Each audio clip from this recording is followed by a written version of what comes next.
በደሞዝም እንኑር በየትኛው እንኑር ስራዬ ነው ከተባለ ያንን ስራ ጠብቀ የመስራት ግዴታ ይኖርባል። ከዚህ ውጪ ደግሞ ስራ ላይ ደግሞ መጠንቀቅ ያለብን ኢስላም አንድ ሰው ስታሰሩ ላቡ ሳይደርቅ ስጡት ነው የሚባለው። አንዳንዱ የቀን ሰራተኛ የሚያሰቃያል 250 ብር ለመክፈል 300 ብር ለመክፈል ሲሰባሰብበት 10 ሺህ ይመጣበታል፣ ሞባይል ያጠፋል።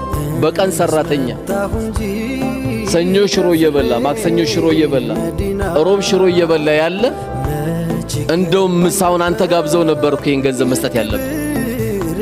ላቡ ሳይደርቅ መስጠት ሲገባው በሞባይል ደግሞ የሚያሰቃያል ስልክ ባለማንሳት።